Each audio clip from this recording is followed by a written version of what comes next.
ጫት መቃም በጤና በማህበራዊ ህይወትና በኢኮኖሚ ላይ በርካታ አሉታዊ ተጽዕኖዎች አሉት። ዋና ዋናዎቹን ጉዳቶች በሚከተለው መልኩ መዘርዘር ይቻላል።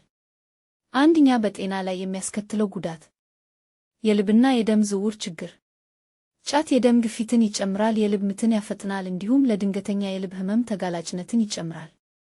የአእምሮ ጤና መታወክ፣ ከፍተኛ ጭንቀት፣ አንቺዲ፣ እንቅልፍ ማጣት፣ መመረቅ፣ ዲፕሬሽን እና አልፎ ተርፎም ለከፋ የአእምሮ ህመም ፕሳይኮሲስ ሊዳርግ ይችላል።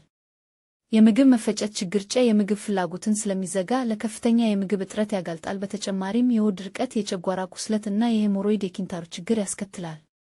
የአፍና የጥርስ ጤና። የጥርስ መበስበስ፣ የድድ መድማት እና በአፍ ውስጥ ለሚከሰት ካንሰር የመጋለጥ ዕድልን ይጨምራል። የወሲብ ብቃት መቀነስ። በወንዶች ላይ የወሲብ ፍላጎትንና ብቃትን ቀስ በቀስ እንዲቀንስ ሊያደርግ ይችላል። ሁለተኛ፣ ማህበራዊና ስነልቦናዊ ጉዳቶች።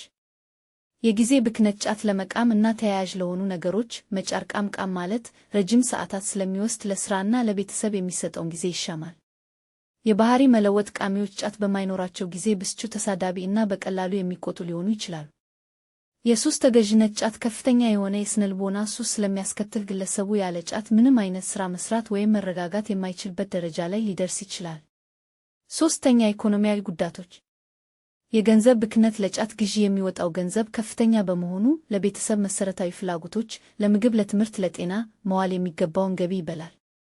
የሥራ ምርታማነት መቀነስ። በቃም ማግስት የሚከሰት የድካም ስሜት መቃም ሃንጎቨር በሥራ ላይ ትኩረት እንዳይኖርና ውጤታማነት እንዲቀንስ ያደርጋል። አራተኛ፣ ሌሎች ተያያዥ ጉዳቶች። ተጓዳኝ ሱሶች። ጫት የሚቅሙ ሰዎች ጫቱን ለመስበር በሚል ለሲጋራ፣ ለሺሻ እና ለአልኮል መጠጦች የመጋለጥ ዕድላቸው ሰፊ ነው። የኬሚካል አደጋ። አርሶ አደሮች ጫት ላይ የሚረጩት ጸረ ተባይ ኬሚካሎች በአግባቡ ሳይታጠቡ ሲቀሩ ለተለያዩ የውስጥ ደዌ ህመሞች እና ለካንሰር መንስኤ ሊሆኑ ይችላሉ። በአጠቃላይ ጫት ለኃላፊ ደስታ የሚቃም ቢመስልም የረጅም ጊዜ ጉዳቱ ግን ዘርፈ ብዙና ሕይወትን የሚያመሰቃቅል ነው። ተጨማሪ ዝርዝር መረጃ ከፈለጉ በኮመንት ስር ባለው ሊንክ ተጫኑ።